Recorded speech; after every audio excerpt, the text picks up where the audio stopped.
सभी पुण्य आत्माओं को मेरा नमस्कार। प्रश्न कुछ ऐसा है कि क्या मंदिर में दान करना कंपलसरी है? दान करता हूँ तो लगता है पैसा गलत जगह पे उपयोग हो रहा है, नहीं करता तो मन को बुरा लगता है क्या क्या मैं भगवान के लिए 1-2 रुपया नहीं निकाल सकता, 5-10 रुपये नहीं निकाल सकता। और जब दान नहीं करता तो डर भी लगता है कि कहीं मैं कुछ दान नहीं करा, मैं अच्छे कर्म नहीं करा तो कहीं मेरे साथ फिर बुरा ना हो। डरना नहीं है। देखिए, सबसे पहले आपको समझना पड़ेगा, ईश्वर परमात्मा इतना कठोर नहीं है, ठीक है। ईश्वर की सबसे जो बोलते हैं उनका सबसे बड़ा कैरेक्टरिस्टिक है, जो उनका सबसे बड़ा मूल स्वभाव है, मूल रूप है, वो दया ही है। तो परमात्मा कोई भी कहीं पे भी आप जाओ, अगर कोई ऐसा कहता है कि परमात्मा ये नहीं करोगे तो ये हो जाएगा वो हो जाएगा, परमात्मा सबसे ज्यादा दयालु, परमात्मा कभी बुरा नहीं करता, उनके हाथों बुरा हो ही नहीं सकता, ठीक है। अब रही बात आपके प्रश्न की, तो सबसे पहले तो डरना बिल्कुल नहीं है कि मैं दान नहीं दे पाया हूं तो क्या करूं। दान मतलब एक ऐसी चीज जो दान की परिभाषा ये है कि अगर एक बार दे दिया फिर भूल जाओ, फिर अपेक्षा नहीं रखने की। कि हम दान को कर्म के साथ जोड़ लेते हैं कि मैंने ये दान किया, मैंने ये अच्छा दान किया तो अब मेरे साथ ये होगा, मुझे ये मिलेगा, मैंने 100 दान किया मुझे 200 मिलेगा। इट्स नॉट इन्वेस्टमेंट, एक इन्वेस्टमेंट नहीं है ना वो।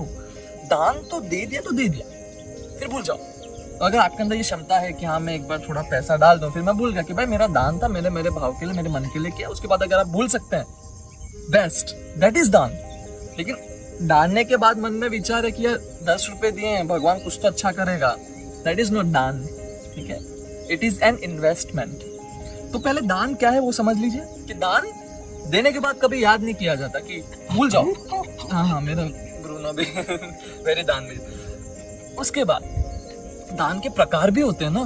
देखिए, आर्थिक प्रकार क्यों सबसे ज्यादा फेमस है? बिकॉज पैसे से सब हो रहा है आजकल। आप पैसे के बिना क्या ही कर पा रहे हैं आजकल, इसलिए पैसे से अगर आप दान दे सकते हैं, आपके पास इतनी आर्थिक क्षमता है, if you are that much capable, then why not, आप दीजिए दान अगर आपका मन कह रहा है तो। 1 रुपया, 2, 5, 10, 1000 जितना क्षमता है उसके हिसाब से। दूसरा दान होता है श्रम दान। देखिए, अगर आपके पास समय है तो आप जाइए ना मंदिर में, जाके झाड़ू लगा दीजिए, पोछा लगा, किसी भी स्थल जहाँ पे आपका दान देने का मन है। अगर आप वहाँ पे आर्थिक मदद नहीं कर सकते, समय है, श्रम दान दीजिए।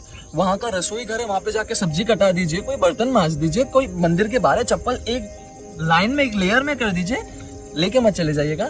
तो दैट इज ऑल्सो दान। आपने अपना श्रम दान दिया, आपने अपना एफर्ट दिया, तो दैट इज ऑल्सो दान। ये श्रम दान अगर आप कर सकते हो तो बहुत बढ़िया। तो ऐसा नहीं कि आर्थिक ही एक दान होता है, श्रम दान भी होता है।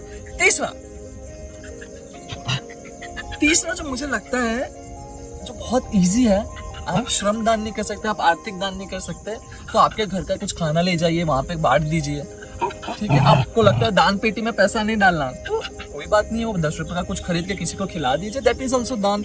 याद मत रखिए कि ये किया था और अब इसके बदले में ब्रूनो एक जगह बैठ नहीं सकता। उसके बाद आता है हमारा प्रार्थना। देखिए, अगर आप आर्थिक दान भी नहीं कर सकते, श्रम दान भी मुश्किल है, किसी को कुछ मतलब घर से लाके भी वो बनाना है, अगर नहीं हो रहा है किसी भी हालत, तो मंदिर में जाके एटलीस्ट शुद्ध मन से प्रार्थना कर दीजिए कि हे परमात्मा, जो भी यहाँ पे आ रहा है उसको समृद्धि मिले, उसको शांति मिले, उसको आराम मिले, और उस मंदिर में प्रगति, उस मंदिर की प्रगति के लिए प्रार्थना कीजिए कि हे परमात्मा, इस मंदिर की प्रगति हो, ऐसी मेरी शुद्ध प्रार्थना है। यहाँ जो आ रहा है उन्हें आशीर्वाद मिले। तो आपने बहुत बड़ा काम कर दिया यहाँ पे दूसरों के लिए मांग के, ठीक है। तो प्रार्थना भी कर सकते हैं आप। चलो, आर्थिक दान नहीं हो रहा, कुछ भी नहीं हो रहा, प्रार्थना भी नहीं हो रही, तो एटलीस्ट इतना तो कर ही सकते हो कि अपना विचार दान कर दो। थॉट होते हैं ना, बहुत चलते हैं हमारे, हर दुनिया का सबको लेके बैठना, हमको सबको एक साथ लेके चलना है, सबके बारे में सोचना है, सबका कुछ करना है, लेकिन करना कुछ भी नहीं है। थॉट दान दे दो, क्योंकि थॉट दान देने से, अगर आपने अपने विचार दान दे दिए, आपने अपने विचारों को दान दिया, तो एटलीस्ट आपके अंदर थोड़ी सी सहजता आएगी, आपके अंदर थोड़ा सा रिफ्लेक्शन आएगा, तो आप अच्छे काम करना चालू कर दोगे। भाई वो भी समाज के लिए दान ही है, कि अच्छा एक इंसान है समाज में, दैट इज ऑल्सो दान। पर कुछ भी नहीं कर पा रहे हो तो it is time to reflect कि यार मैं कुछ भी नहीं कर पा रहा हूँ, तो समझने की जरूरत है ना थोड़ा साइकोलॉजी में। देखिए, दान से इम्पोर्टेंट ना दान देने का भाव होता है। ये भाव कि मैं कुछ दूं और फिर अपेक्षा, एक्सपेक्टेशन ना रखूं, इन्वेस्टमेंट ना करूं, दान दूं और फिर बस मेरा मन था, मन को अच्छा लगा। It can be with anything, it can be financial दान, it can be financial donation, it can be your physical efforts. आप अगर बोल रहे हैं श्रम दान, कोई सा भी दान हो, भाव से देना होता है। तो ये जो आपका प्रश्न था, दान नहीं करता तो डर लगता है, क्या था? आपके पास बहुत सारे तरीके हैं दान करने के। It can start with 1 rupee also. मेहनत आप अपने वहाँ पे जाके आप जूतों को लाइन में लगा सकते हैं। इट कैन बहुत अलग अलग स्कोप है। दान यानी बस आपने भाव से कुछ किया, दैट इज। कोई कंपल्शन नहीं है दान देना या नहीं देना। हाँ, भाव होना बहुत इंपॉर्टेंट है। आई होप आपको समझ आया होगा। तो दान कीजिए, जिस भी प्रकार से कर सकते हैं दान कीजिए, अपने भाव को बढ़ाइए। It will help you when your soul will grow. भाव से सोल ग्रो होगी एंड इट विल हेल्प। सभी पुण्य आत्माओं को मेरा नमस्कार।